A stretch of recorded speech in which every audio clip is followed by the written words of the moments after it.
वियोग हो गया। वो चला गया जंगल का ओर। घर में बच गई थी उसकी पत्नी फूला रानी। मैंने बोला कि सारी बात उसी को कह चुकी थी, लेकिन मेरी बच्चा नहीं रखी। मेरी बच्चा उठा करके वो चली गई है। मैंने घर से निकल चुकी है। मैं झुकू गिरा एक चला नहीं के सोनमा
बाना बाना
गई मैया जी काम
स्वामी स्वामी ये क्या हो गया?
क्या हाल बना रखे हैं आप? मुझे कुछ नहीं हुआ रानी, सब कुछ जल करके रात हो गया। आपने बोलने कुछ नहीं हुआ मुझे। जुग सुख के संपत्ति में मैंने जीना चाहती थी, वो सब कुछ जल करके राख हो गया।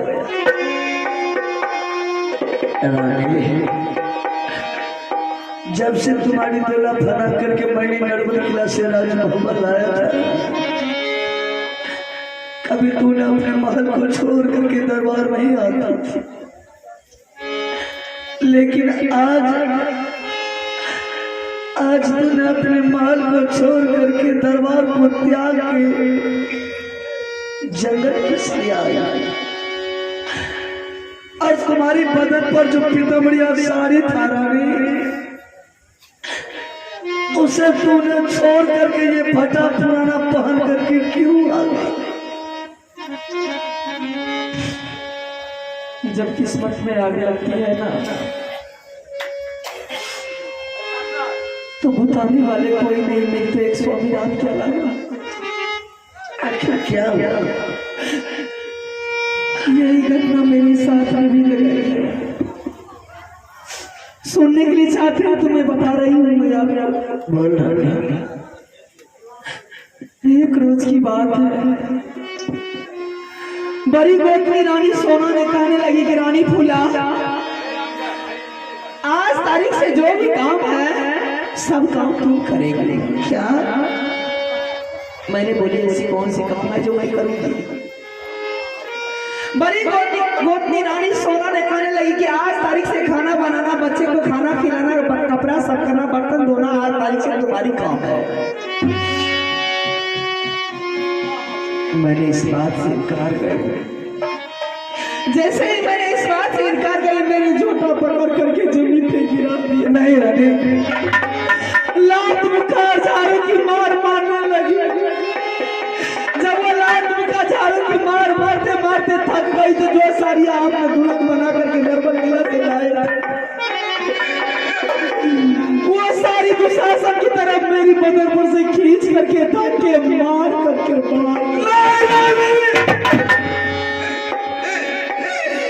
बेटी जब अपने नैयर में आती है ना सोनी, बेटी को किसी तरह की तकलीफ होती है, कोई तरह का दिक्कत होता है, तो माँ और पिताजी मिल करके बांट लेते हैं कि आज मेरी बेटी को क्या तकलीफ है, क्यों उदास बैठी है। बेटी जब अपनी ससुराल में रहती है ना, तो स्वामीनाथ के अलावा संसार में दुनिया में कोई नहीं होता। चाहे रानी सोना, जो रानी सोना का तोला मैंने लेने किला से बना करके राज बाबा लाया, और राज बाबा में मैंने मालूम की रानी बनाया। आज वो मेरे रानी को मार पीट करके घर से निकाल दिया। तूने अच्छा नहीं किया रानी सोना। चलिए मैंने फैसला कर दीजिए आप।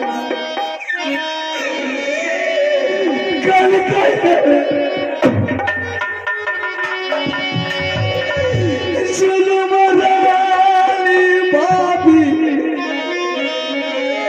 सुनवाए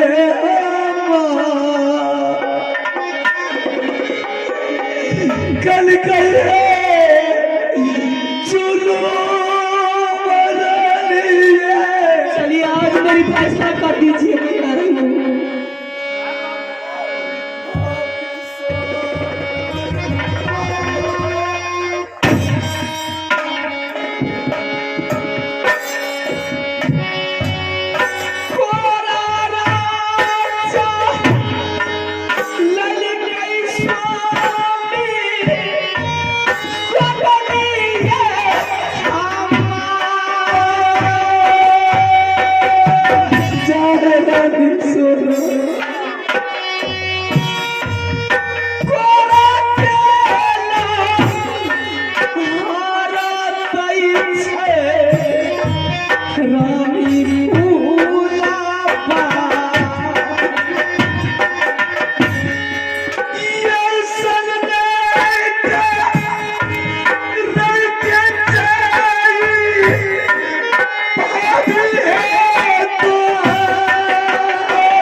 ऐसा दुर्दशा हार कैसे जाएंगे रानी?